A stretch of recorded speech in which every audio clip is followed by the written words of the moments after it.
नमस्कार। आइए अब हम लोग नए वीडियो के तहत आप सभी के साथ भारत का एक नया टॉपिक टच करते हैं। वाटरवेज, जो इंटरनेशनल वाटरवेज के बारे में हम डिस्कस करेंगे। इंडिया के पोर्ट्स के बारे में, जैसे जो वेज है, वाटरवेज है। अब हमें पता है कि बहुत प्राचीन काल से नदियां यातायात के लिए सबसे प्रमुख साधन रही हैं, या वाटरवेज जल मार्ग सबसे प्रमुख और सबसे सस्ता साधन रहा, क्योंकि इसमें बहुत कम खर्च लगता है और आसानी से जो है हम बिना किसी ट्रैफिक के मूव कर जाते हैं, और बहुत भारी सामान भी हम इसके साथ साथ ट्रांसपोर्ट कर लेते हैं। तो ये जो जल मार्ग रहा है हमेशा से सबसे सस्ता और सबसे अच्छा साधन रहा है। तो हम देखिए, आइए देखते हैं भारत के बंदरगाह, जो अंतरराष्ट्रीय जलमार्ग के रूप में नहीं, अंतरराष्ट्रीय जलमार्ग नहीं, भारत के बंदरगाह जो यातायात आयात और निर्यात करने के लिए सबसे ज्यादा, एक्सपोर्ट और इंपोर्ट करने के लिए ये चीजें सबसे ज्यादा इंपॉर्टेंट है। तो भारत के जो बंदरगाह हैं उनको दो कैटेगरी में डिवाइड किया गया है। एक बड़े बंदरगाह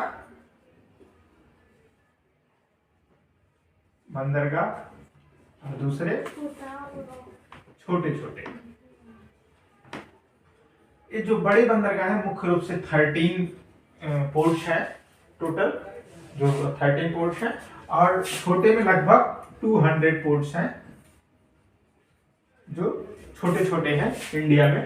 तो 13 पोर्ट्स में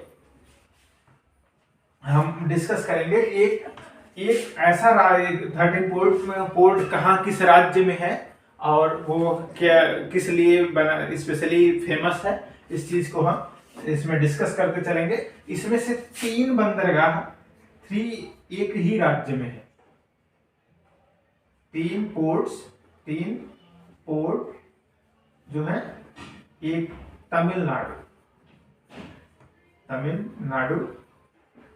राज्य में, मतलब एक राज्य तमिलनाडु है जिसमें सर्वाधिक पोर्ट हैं, 13 बड़े 3 पोर्ट, और 200 में सर्वाधिक मात्रा में कौन से राज्य में पोर्ट है, लगभग 54 महाराष्ट्र में 54 छोटे छोटे पोर्ट्स हैं सर्वाधिक मात्रा में। तो ये इसके थोड़ा सा डिस्कशन हुआ। अब वैसे बंदरगाह होते क्या है हम लोग जानते हैं कि जहां से हम विदेशी व्यापार करते हैं, जल मार्ग के द्वारा विदेशों में अपने जहाज वगैरह भेजते हैं और उनसे सामान आयात और अथवा निर्यात करते हैं, वो बंदरगाह कहे जाते हैं। अब एक तरीका और है, बंदरगाह मुख्य रूप से 2 टाइप्स के होते हैं, एक नेचुरल, दूसरा मैन मेड। तो नेचुरल हार्बर्स, नेचुरल का मतलब कि जिसके पास सामुद्रिक जो तटबंध है वो ऐसे ये अपने आप स्वतः निर्मित हुए हो, समुद्री और स्थल दोनों के आपस में टकराने और कटने से स्वतः इनके अंदर ऐसे जैसे जो दीवारें बनी हो, किनारा बना हो या एक केव टाइप में बना हो, वो सब स्वतः निर्मित हो। और मैन मेड में, आर्टिफिशियल में कंक्रीट या ईंट पत्थर की हम दीवारें बना देते हैं, ऐसे अलग अलग तरीके से दीवारें डेवलप कर देते हैं, तो और ब्रेक करते हैं। ऐसा केव टाइप में बनाते हैं या रोकते हैं, ऐसा इसलिए करते हैं ताकि समुद्र की लहरें डायरेक्टली हमारा जहां पोर्ट बना है वहां पे ना आ जाए, क्योंकि पोर्ट के स्थान पे पोर्ट एक जैसे रेलवे स्टेशन, बस स्टैंड, ऐसे ही वो वाटर शिप स्टैंड होता है। इस वाटर एक शिप स्टैंड होता है कि जहाजें आकर के वहां खड़ी होती हैं, तो वो अगर वहां पानी में बार बार समुद्र की लहरें हलचल मचाती रहेंगी तो डिस्टर्ब होगा। इसलिए उसके लिए एक प्राकृतिक जो केव टाइप में हो स्पेस होता है बहुत बड़ा सा, वो बहुत ज्यादा सुइटेबल होता है और वैसे ही डेवलप किया जाता है आर्टिफिशियल के रूप में। हम डायरेक्ट लहरें आकर के वहां ना टकराएं, वो पानी में हलचल ना मचाएं, इसलिए मैनमेड रूप में कंक्रीट की दीवारें बना दी जाती हैं। अब आइए हम डिस्कस करते हैं वो 13 पोर्ट्स हैं कौन कौन से, उनके बारे में हम जान लेते हैं थोड़ा। तो भारत में सबसे प्रमुख बंदरगाह कौन कौन से हैं, इनके बारे में छोटे से वीडियो में हम डिस्कस करते चलेंगे। सबसे पहला है वेस्टर्न घाट से चलते हैं। सबसे पहला बंदरगाह है इधर नंबर 1 पर है आपका कांडला। कांडला बंदरगाह ये कहां पे है? ये गुजरात राज्य में है, कच्छ के रन में, गुजरात राज्य में, गुजरात में है, कच्छ के रन में। और कांडला पोर्ट का वर्तमान में अब इसका नाम बदल दिया गया है, इसका नाम रख दिया गया है दीनदयाल। ये ध्यान रखिएगा, वर्तमान समय में इसका नाम चेंज करके दीनदयाल रख दिया गया। दीनदयाल पहला बंदरगाह। ये बंदरगाह भारत विभाजन के बाद बनाया गया, क्योंकि भारत विभाजन से पहले हम कराची पोर्ट का इस्तेमाल करते थे अपने वस्तुओं का आयात और निर्यात करने के लिए, लेकिन जब विभाजन हुआ तो कराची पाकिस्तान में चला गया, तो भारत की एक मजबूरी हो गई और ये एक पोर्ट यहाँ कच्छ के रन में उन्होंने डेवलप किया। और ये जो दीनदयाल बंदरगाह है, दीनदयाल बंदरगाह उत्तर भारत के लिए बहुत इंपॉर्टेंट रोल अदा करता है। क्यों? क्योंकि ये उत्तर भारत के सबसे नजदीक का बंदरगाह है, तो इधर के क्षेत्र में वस्तुओं का आयात निर्यात करने के लिए सबसे इंपॉर्टेंट रोल अदा करता है कांडला बंदरगाह अथवा दीनदयाल पोर्ट। हम नेक्स्ट नंबर पे है आपका मुंबई पोर्ट।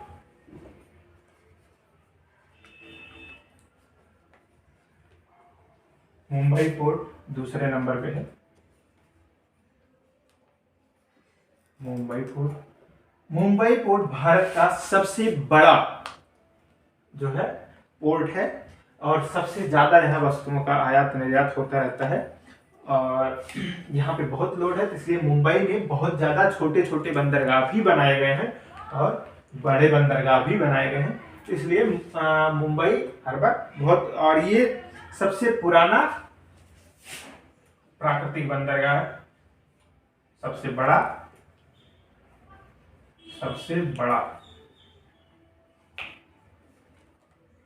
है और प्राकृतिक नेचुरल है।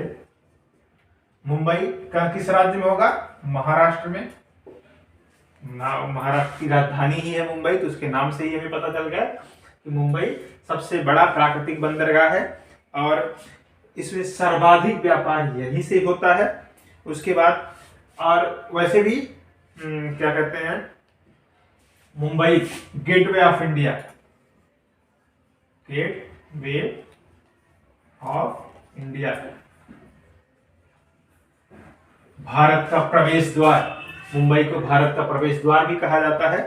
तो ये मुंबई बंदरगाह है और ये समुद्र के किनारे बना हुआ है अरब सागर में। तीसरे नंबर पे इसी मुंबई का भार को कम करने के लिए न्हावा सेवा है। न्हावा सेवा, न्हावा सेवा, ये भी महाराष्ट्र में ही है, महाराष्ट्र में।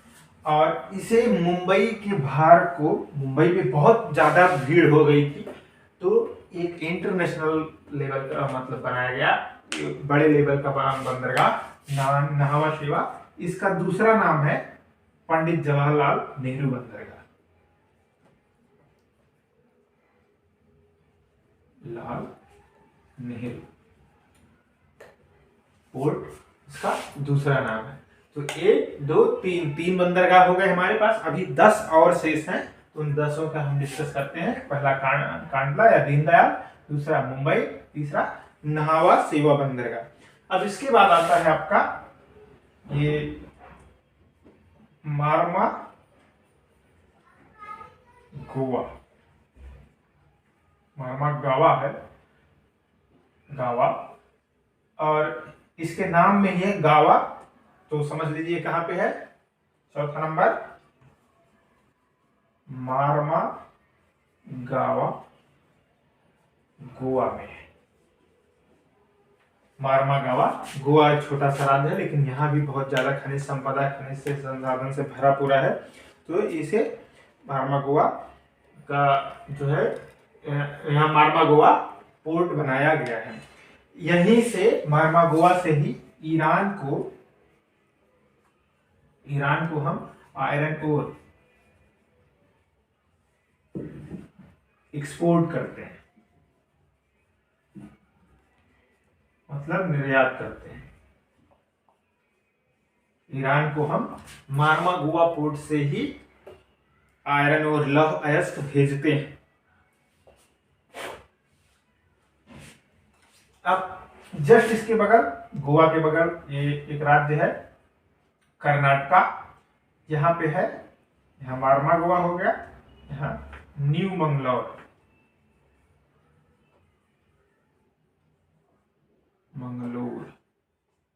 न्यू मंगलोर 5वां नंबर हो गया आपका न्यू मंगलौर। ये कहाँ है? कर्नाटक में, कर्नाटक राज्य में है न्यू मंगलोर। कर्नाटक की राजधानी है बैंगलोर, उसी से अंदाजा लगाइए न्यू मंगलोर कहाँ है? बंगलौर, कर्नाटक।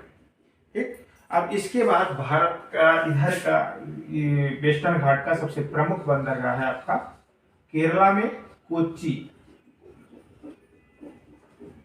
कोच्चि बंदरगाह 6 नंबर, कोच्चि कहाँ है? केरल में, केरल में कोच्चि बंदरगाह।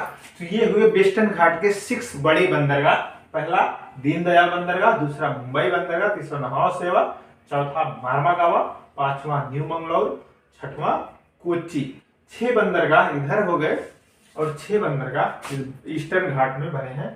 तो ये आपके 6 हो गए। इसमें सर्वाधिक व्यापार करने वाला बंदरगाह मुंबई, आजादी के बाद बनाया गया बंदरगाह कांडला, मुंबई के भार को कम करने के लिए बनाया जाने वाला बंदरगाह नाहवा सेवा, जिसे हम पंडित जवाहरलाल नेहरू कहते हैं। नाहवा सेवा एक कृत्रिम बंदरगाह है, ये भी याद रखिएगा, ये कृत्रिम है।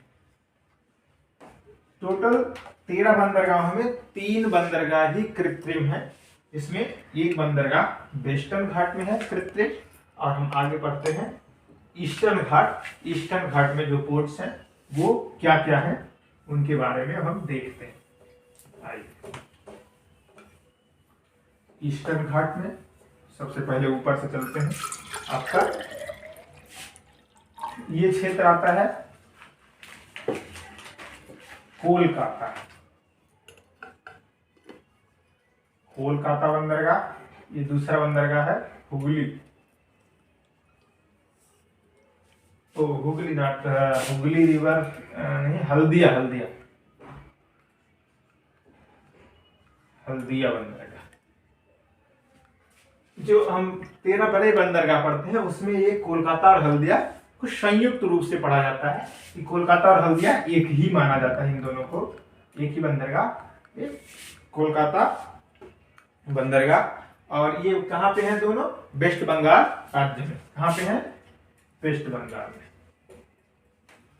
वेस्ट बंगाल में ये दोनों कोलकाता और हल्दिया बंदरगाह है।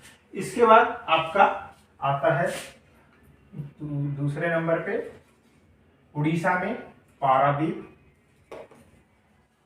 पारादीप बंदरगाह उड़ीसा में है। ये पारादीप बंदरगाह उड़ीसा में है। यहाँ ये क्या करता है, इधर छोटा नागपुर का पठार रीजन, छत्तीसगढ़ का पठार, इन सभी के उत्पादों को यहाँ से ट्रांसपोर्ट करता है। ये उड़ीसा और झारखंड, यहाँ पे Jharkhand and Orissa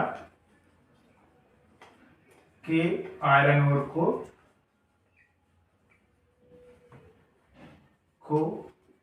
Japan export करता है।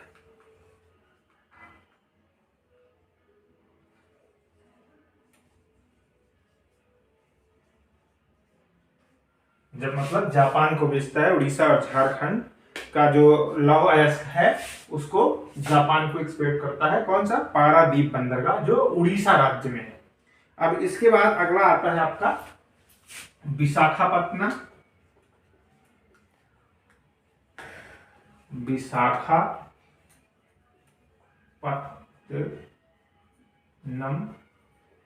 विशाखापत्तनम ये कहां पे है? आंध्र प्रदेश में।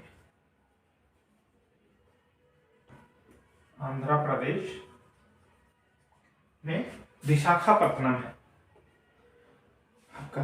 अब विशाखापत्तनम की कुछ स्पेशल क्वालिटी है, जैसे मुंबई सबसे बड़ा बंदरगाह था, विशाखापत्तनम सबसे गहरा बंदरगाह है।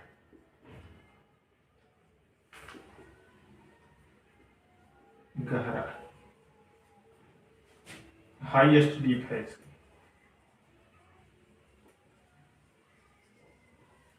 और नेचुरल है।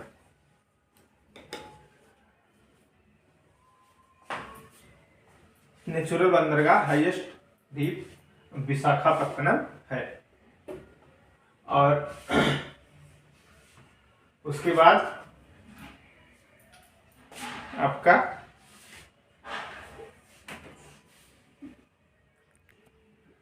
अरे विशाखापत्तनम सबसे गहरा, यहाँ पे मतलब जितने बंदरगाह बने हैं इन सब में इस स्थान पे सबसे गहराई है। और ये प्राकृतिक बंदरगाह है, यहाँ पे जो तटबंध बने हैं मतलब वो नेचुरल रूप से सबसे गहरे हैं। यहाँ पे आसानी से ज्यादा मात्रा में जल रुकता है तो जहाजें आसानी से रुक जाती हैं। यहाँ पे इस साइड में पहाड़ियां हैं एक, ये पहाड़ियां पूछता है कि इन पहाड़ियों के नाम क्या है? Dolphin Nose. डॉल्फिन नोज यही पहाड़ियां यहाँ एक इनका तटबंध के रूप में भी काम करती हैं, कि प्राकृतिक तटबंध के रूप में, ताकि जो हवा या लहरें या जो भी प्रभाव हो इस क्षेत्रों में बहुत कम मात्रा में असर करे, बहुत कम एकदम करे। तो ये सबसे प्राकृतिक रूप से सबसे सुरक्षित बंदरगाह है। प्राकृतिक रूप से सबसे सुरक्षित पोर्ट है विशाखापत्तनम। हो गया। अब इसके बाद हम आते हैं तमिलनाडु के पास। आंध्रा के बाद तमिलनाडु का रीजन जो आता है यहाँ पे इन्नौर।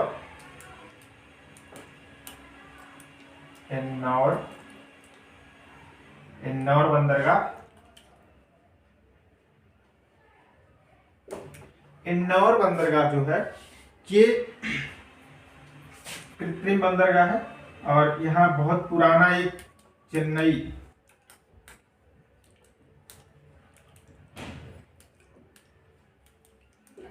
बंदरगाह, ये भी मैन मेड है।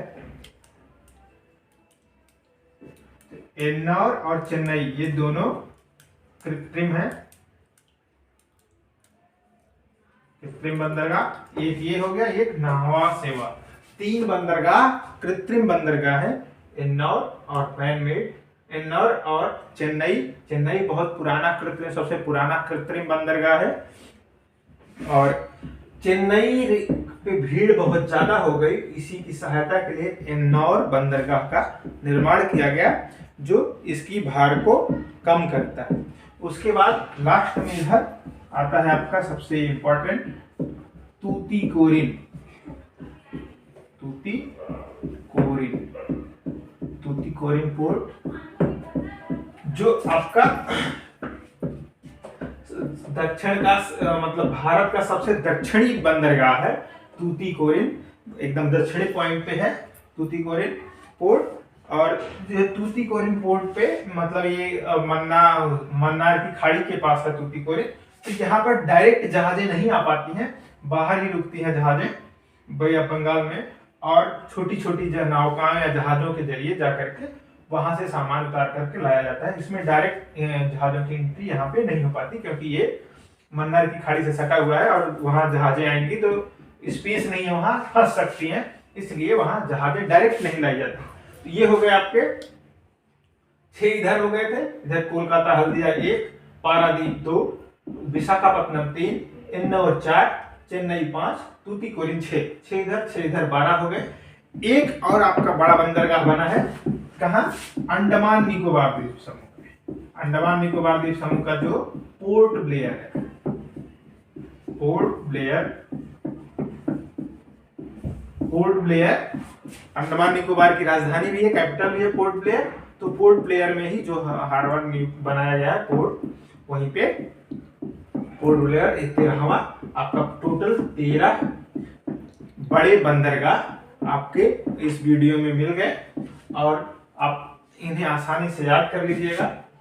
बहुत ये ऐसे टॉपिक हैं जो किसी भी एग्जाम में इनसे प्रश्न आता ही आता है, जरूर से जरूर। अगर ट्रांसपोर्ट टच करेगा तो इसमें से प्रश्न उठाना ही उठाना है। बस अब हम इसके साथ नेक्स्ट वीडियो में आपके पास नए टॉपिक लेकर के हम हाजिर होंगे, और तब तक के लिए आप और कुछ इसमें कुछ सुधार करना हो तो कमेंट करके अवश्य बताएं, और लाइक शेयर और सब्सक्राइब करते रहें। आपका बहुत बहुत धन्यवाद।